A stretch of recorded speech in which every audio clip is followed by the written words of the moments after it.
Então vamos continuar a aula de estomatologia sobre exames complementares. Vamos falar agora do exame citológico, que é a citologia esfoliativa. Ela é um exame complementar de diagnóstico que utiliza células esfoliadas para estudo microscópico. É um exame limitado, porque a quantidade de material é pequena. Esse material, são células soltas, ou são pequenos grupos de células, né? Então, é um material que está desvinculado do resto do tecido. Mas a grande importância dela, que é um exame de fácil realização, e ela indica ou sugere uma patologia, que depois deverá ser comprovada histologicamente, mas a criação dela está relacionada com o diagnóstico de células malignas, para diagnóstico de tumores malignos, né? Então, a finalidade dela é detectar tumores malignos, e quando não for, né, afastar a possibilidade de um câncer numa lesão. Então, a gente tem lá uma lesão, e aí eu imagino, ai meu Deus, será que é câncer? Então a gente pode fazer a citologia esfoliativa e depois, analisando microscopicamente essas células, a gente percebe que essas células não têm displasias, então, portanto, são células normais, então não existe ali células malignas. Existe um outro uso da citologia esfoliativa, que nós vamos comentar daqui a pouco, que é para auxiliar no diagnóstico de doenças infecciosas. Mas a criação dela, o surgimento desse exame complementar, está relacionado com o estudo, com a análise se existe naquela lesão a presença de câncer. Tá? Indicações, né? Lesões ulceradas que persistem na mucosa, lesões extensas ou múltiplas, e aí vai servir para a gente selecionar o local da biópsia.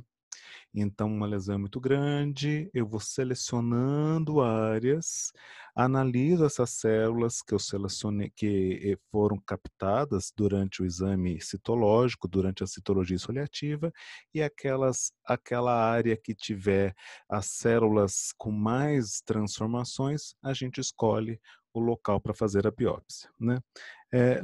No controle de evolução de algumas doenças, no controle de lesões cancerizáveis, para estudar também lesões inócuas, ou seja, aquelas lesões que não não apresentam morfologia que justifique uma biópsia, mas daí a gente comprova que realmente aquela lesão é inócua, ou seja, ela é inofensiva.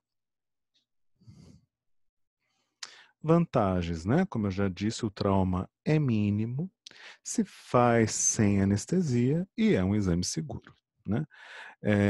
Se tomar cuidado com a técnica, com a coleta, com o feitio da lâmina, com a coloração, é um exame seguro. Desvantagens, como eu já disse, coleta-se uma pequena quantidade de material, e esse material são células que a gente induziu à descamação, então são células soltas, não tem uma estrutura tecidual em camadas, né, epitélio, conjuntivo, então não serve para classificar a lesão.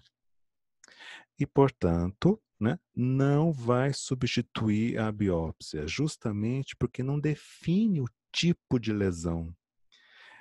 Então, nunca vai substituir a biópsia.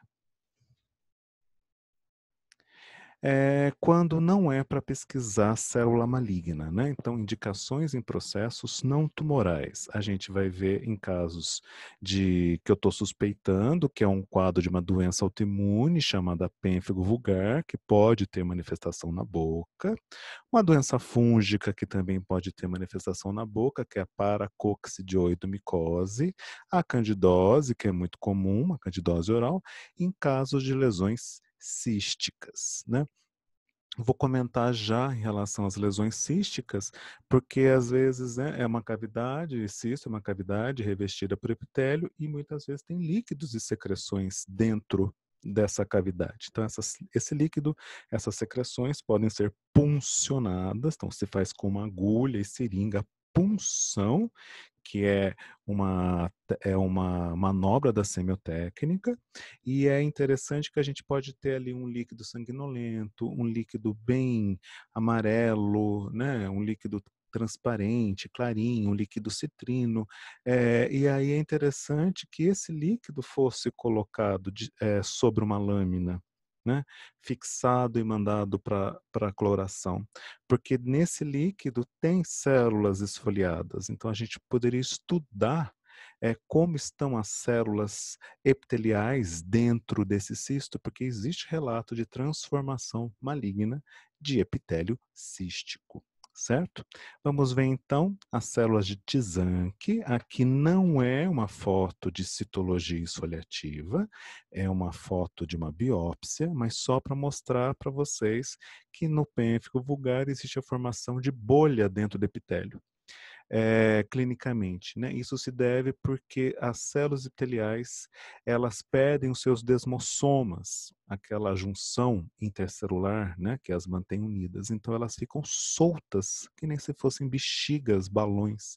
Então, numa citologia esfoliativa, quando detecta-se essa presença dessa célula solta, essa célula de Tizanque, pode sugerir a presença de pênfigo vulgar.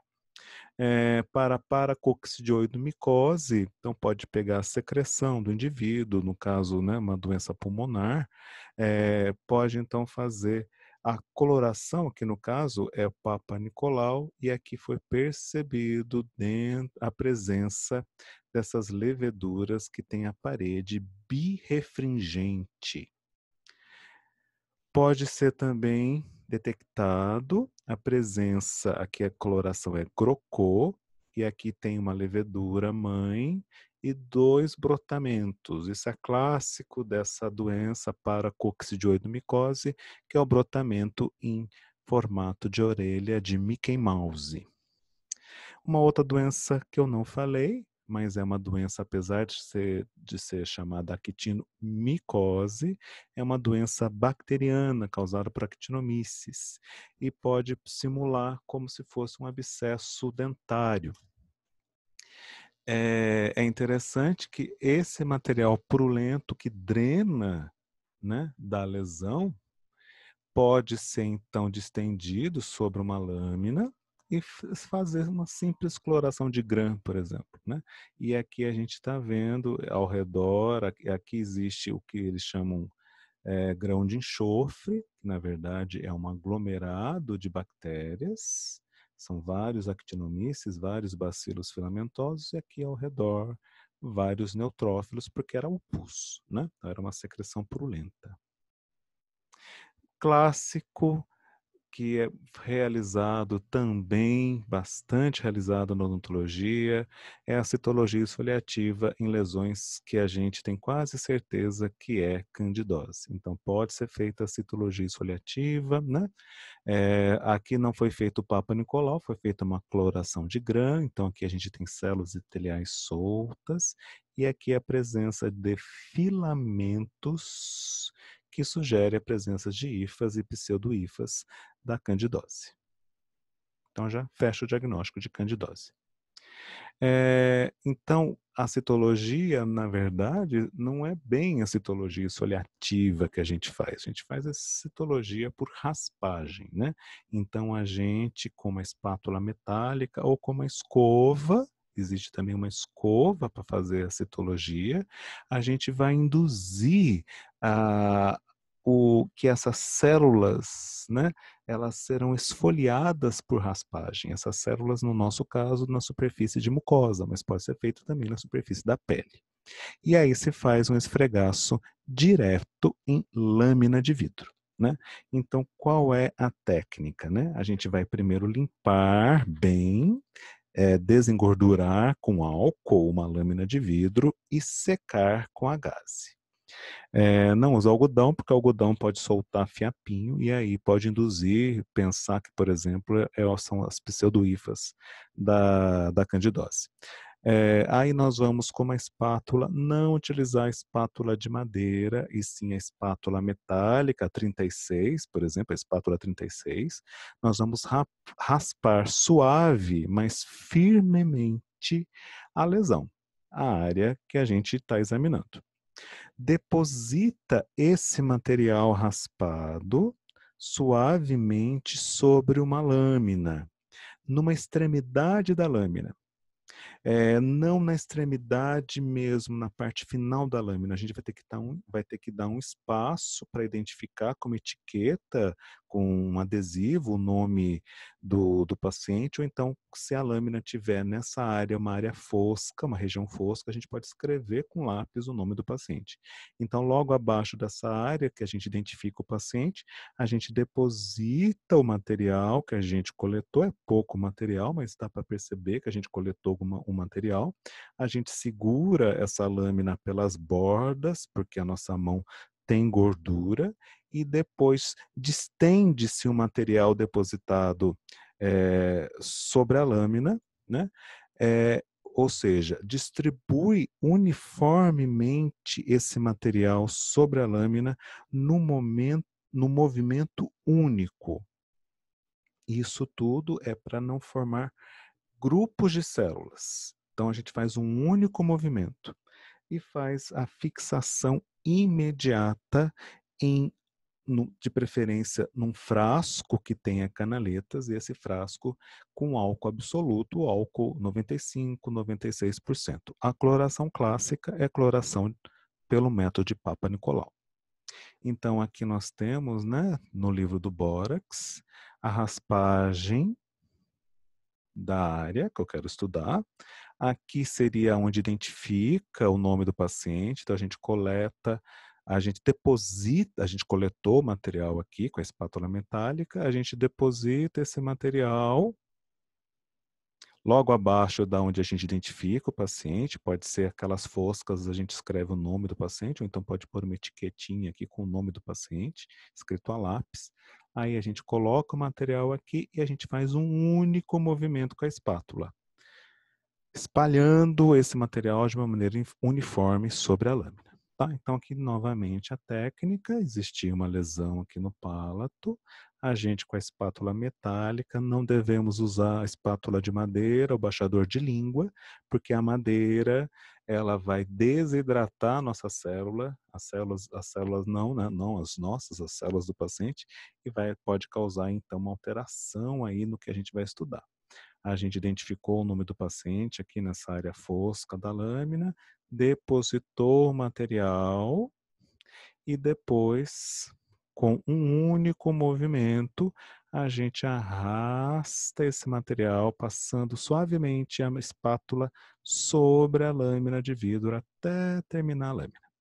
E imediatamente a gente coloca as lâminas ou a lâmina nesse frasco contendo álcool absoluto, ou álcool 96, 95%.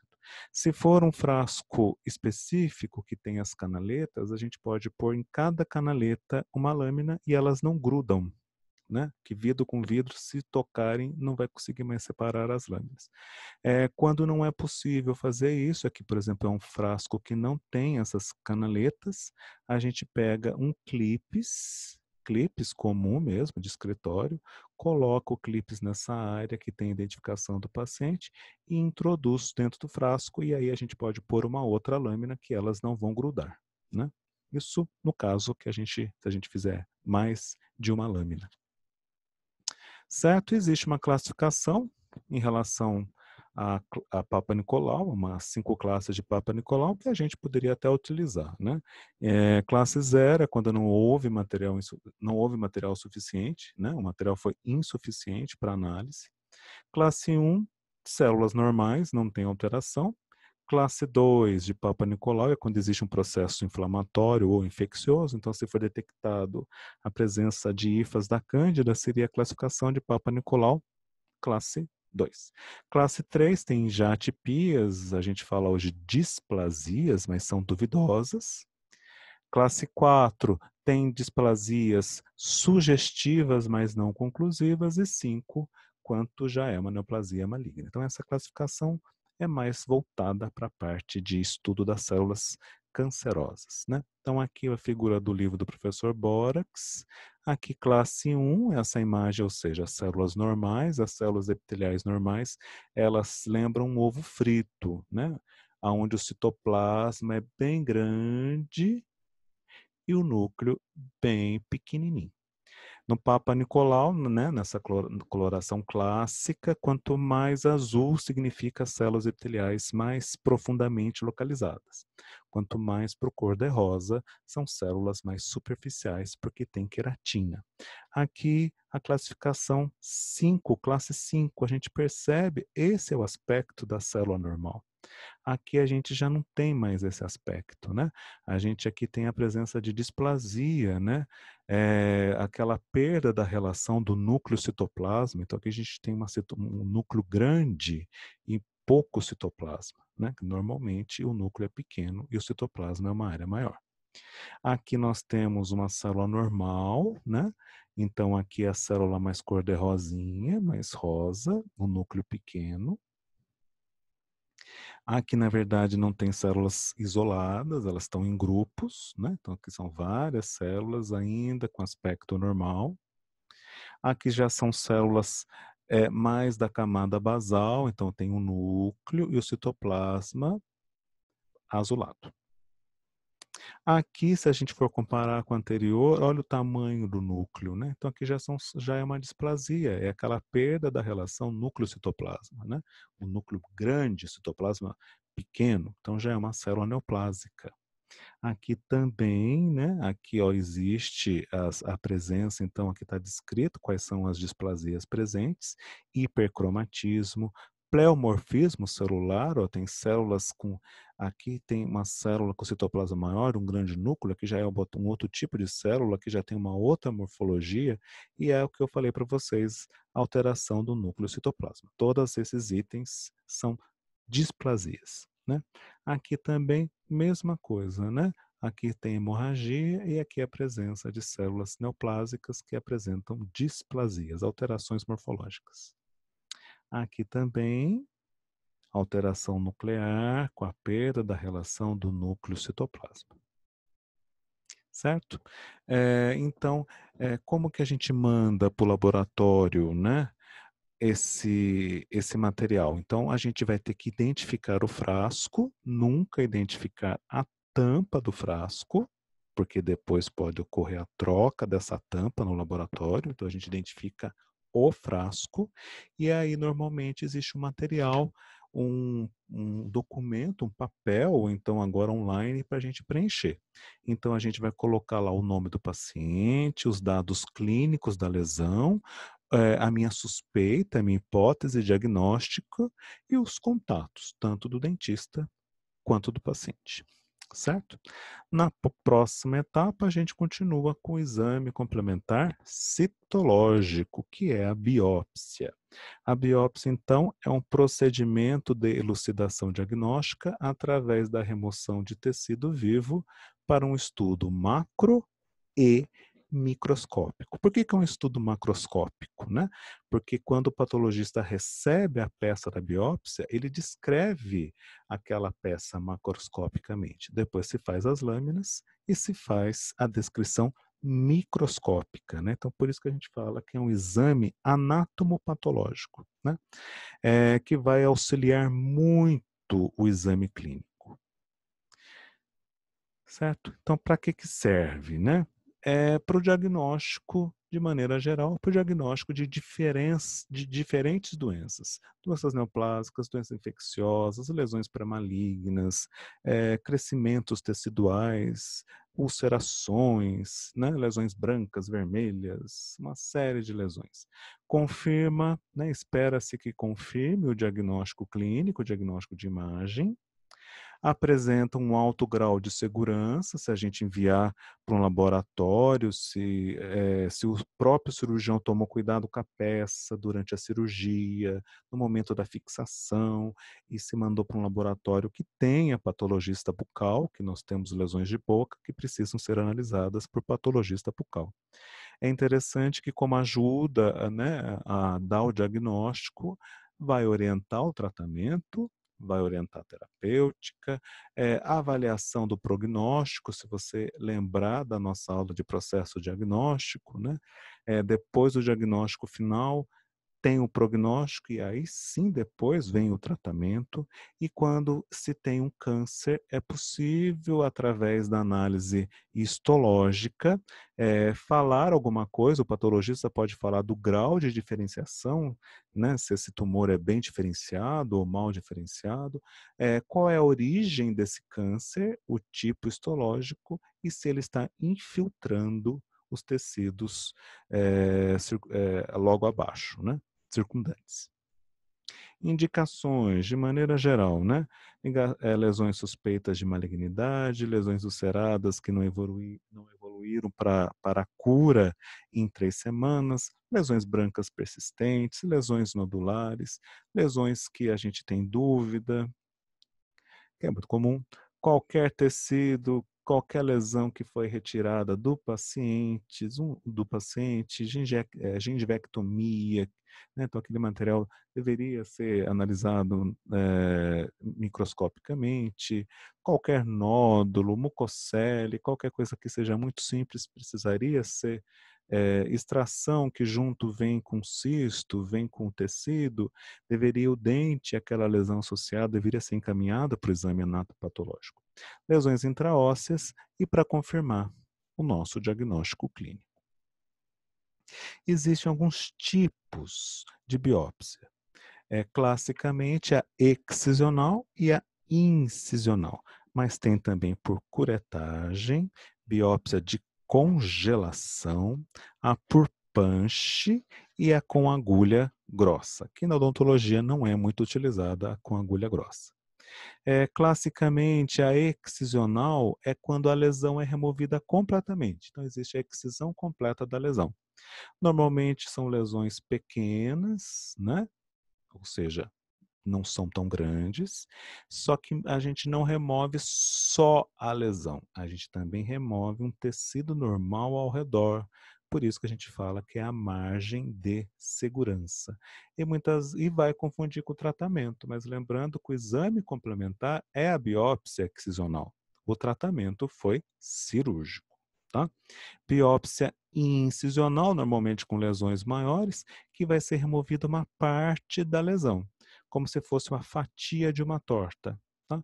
Mas tem que tomar cuidado que não pode só remover um fragmento da lesão. Tem que também ter uma borda, né? Tem que remover a lesão e tecido sadio. Tá?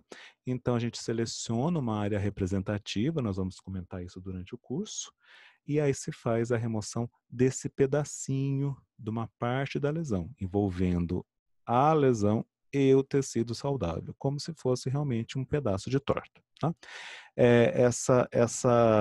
Essa remoção dessa margem de segurança com tecido saudável não é só na superfície, é também na profundidade, certo? Aqui a gente tem então a biópsia, uma lesão na língua, no dorso da língua, e essa lesão foi removida totalmente. Então aqui foi feita a biópsia excisional. Essa lesão aqui foi colocada no formol, como não boiou logo no início, sugere-se já que essa lesão é um lipoma, mas nem sempre isso acontece. Biópsia por curetagem é aquela normalmente que envolve lesões ósseas, onde foi feita a abertura, chegou na cavidade e depois com as curetas remove-se o material que está ali dentro. Grande desvantagem é que esse material, porque a gente fez curetagem, ele vem fragmentado.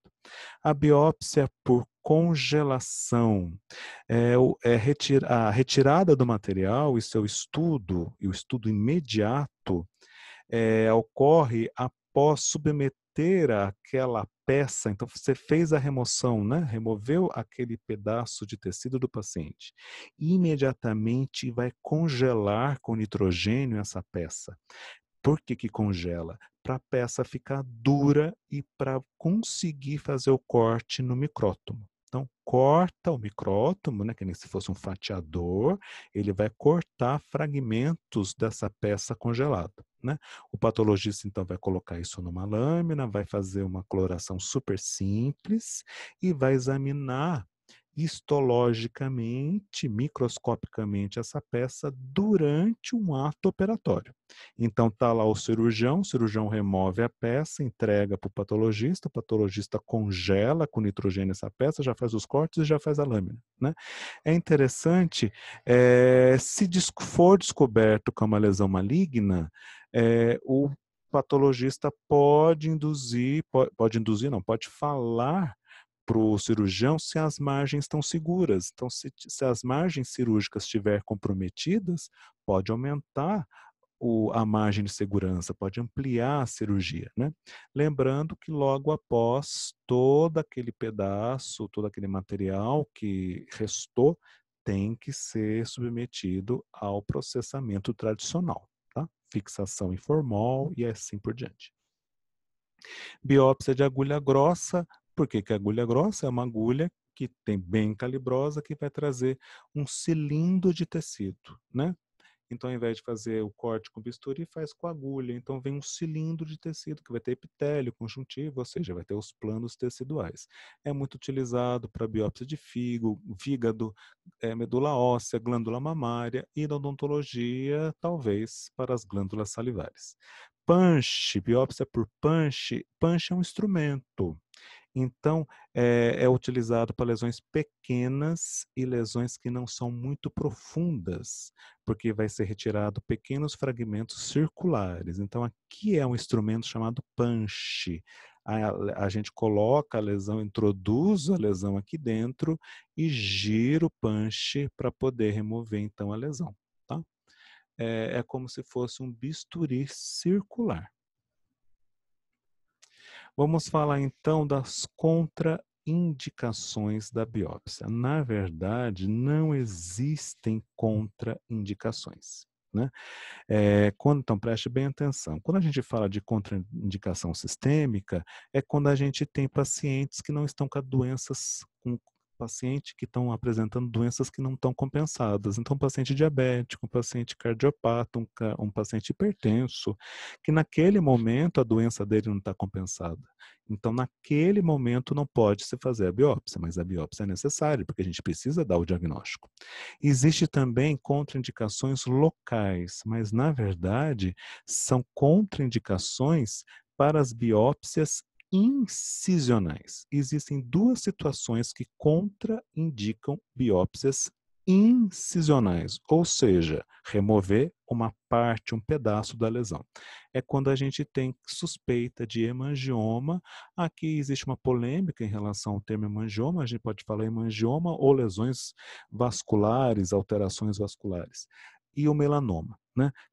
O que os autores falam, né? Se a gente for cortar um pedaço dessas lesões do hemangioma, por exemplo, que é uma lesão vascular, pode acontecer ali, a gente não sabe que vaso sanguíneo está alimentando aquela lesão vascular. Então pode, por exemplo, acontecer uma hemorragia incontrolável. O melanoma é uma neoplasia maligna perigosa. Então, segundo os autores, se for realizado um corte no melanoma, né, ou seja, a biópsia incisional, a gente pode induzir a proliferação celular, essas células caírem no vaso sanguíneo e originar metástase, né? Então, está contraindicado fazer biópsia incisional. O ideal, então, é que, se essas lesões de hemangioma e melanoma forem pequenas, deve ser feito uma biópsia excisional, ou seja, remoção completa, né? Então, remoção completa, biópsia excisional, com margem de segurança. Agora, se essas lesões forem grandes, há algumas possibilidades, né? O hemangioma, por exemplo, pode ser feita simplesmente a preservação, acompanhar essa lesão, para ver se ela diminui, se for um hemangioma verdadeiro, ou então pode usar agentes esclerosantes, então pode induzir a esclerose, que nem se fosse um tratamento de varizes, né? Como é vaso sanguíneo, injeta-se na lesão agentes esclerosantes, essa lesão vai diminuindo e depois, quando ela estiver pequena, se faz a biópsia excisional. Já o melanoma, quando a lesão é grande, vai fazer a chamada biópsia de congelação que eu acabei de explicar, né? Então, normalmente dentro lá do centro cirúrgico, então já vai estar o cirurgião e o patologista, então vai se remover um fragmento dessa lesão, para o patologista fazer a biópsia de congelação, faz para o patologista poder receber essa peça, congelar e falar realmente que é uma lesão maligna, que é o melanoma. E aí, na sequência, o cirurgião, né, ele vai dando seguimento à cirurgia, continuidade à cirurgia, e aí o patologista pode até orientar para ver se existe comprometimento da margem de segurança, certo? Aqui um caso de lesão vascular, interessante, aqui na mucosa jugal, interessante aqui uma manobra chamada vitropressão ou diascopia, onde a gente usa uma lâmina de vidro e a gente comprime essa lesão. Então eu vou enxergar através do vidro, é diascopia. E eu percebo que é uma lesão vascular porque ela ela ficou transparente, ela ficou isquêmica. Então o sangue que estava aqui, ele entrou para dentro dos vasos e a lesão ficou isquêmica. Tá? Isso confirma o diagnóstico de lesão vascular. Aqui, por exemplo, pode primeiro fazer, ou acompanha o paciente, ou pode fazer aqui a esclerose dessa lesão e depois, quando diminuir esse componente vascular, fazer uma biópsia excisional. Certo?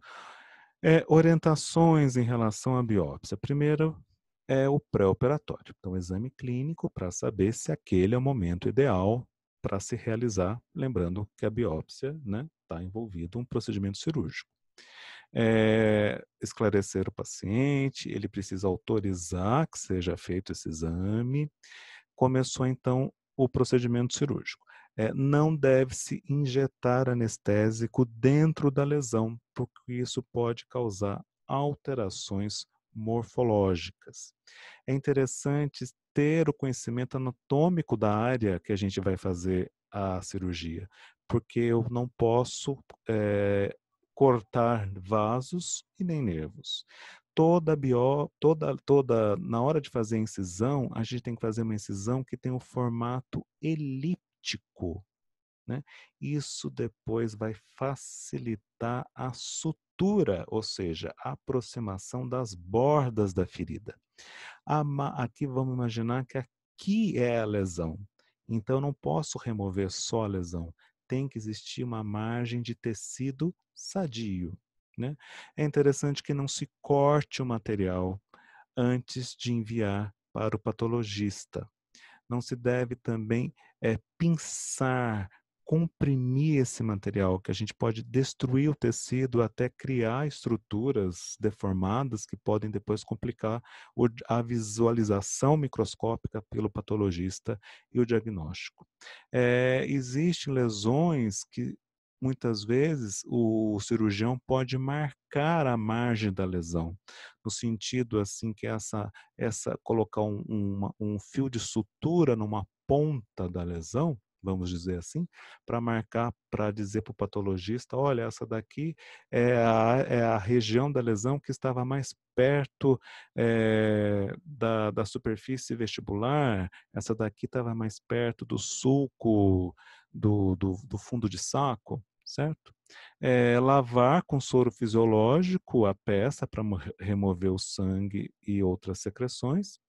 Fixar imediatamente com formol a 10%, repito, formol a 10%, não deixar essa peça secando na mesa cirúrgica sobre a gaze. É interessante que o volume do fixador tem que ser, o volume do formol é 10 vezes o volume da peça. Se isso não acontecer, não existirá a fixação e o tecido vai apodrecer. né. Lembrando que tem que ser colocada a peça, né, o formol e a peça tem que ser colocado num frasco de boca larga, porque esse tecido endurece depois de fixado. E aí você não consegue mais remover do frasco se você não quebrar o frasco. Encaminha o material para o laboratório, né, existe todo o acompanhamento pós-cirúrgico do paciente e esse paciente ele tem que saber o diagnóstico. E aí, se o tratamento dele continua o tratamento, se o tratamento deu certo ou não. Então ele precisa ser acompanhado, né. Aqui então uma lesão negra, uma lesão pigmentada no palato. Aqui então ela foi removida, foi feita uma biópsia excisional e aqui tentando dar esse aspecto elíptico para poder facilitar a sutura. Aqui da clínica de estomatologia, né, aqui um nódulo na lateral de língua, ele foi removido com auxílio de bisturi, e aqui a pinça delicadamente segurando, e aqui já então foi feita a biópsia excisional, aqui a sutura. Veja que o formato da incisão precisa ser elíptico, né? Porque precisa aproximar a borda. Lembrando que se a lesão for profunda ou levemente profunda, tem que fazer uma incisão de uma maneira que você profundamente termine em tecido sadio, né? Aqui então a peça, não deixar aqui foi só para foto, para fazer uma comparação com bisturi, aqui colocação no frasco com formol 10%, lembrando que tem que ter o volume do formol tem que ser 10 vezes, no mínimo, o volume da peça, tá. Aqui uma outra, aqui um nódulo também, mucosa jugal maior, anestesia nunca na lesão, anestesia na área ao redor, né. Aqui então já foi removido e depois aqui a sutura, aqui mais formol, porque a peça, o volume da peça era maior. Mesma coisa, né, mesmas orientações da citologia, identifica o frasco com o nome do paciente, nunca na tampa, e normalmente tem que preencher uma requisição de exame anatomopatológico. Então, vou pôr lá os dados do paciente, os dados clínicos da lesão, então eu descrevo ali a história da doença atual, né, a história da queixa principal, quais são as minhas hipóteses. Interessante, eu posso mandar foto, posso mandar outros exames, como radiografia, e os dados do dentista e os dados do paciente, os dados para contato, certo? Então, encerramos aqui a aula de exames complementares. Muito obrigado.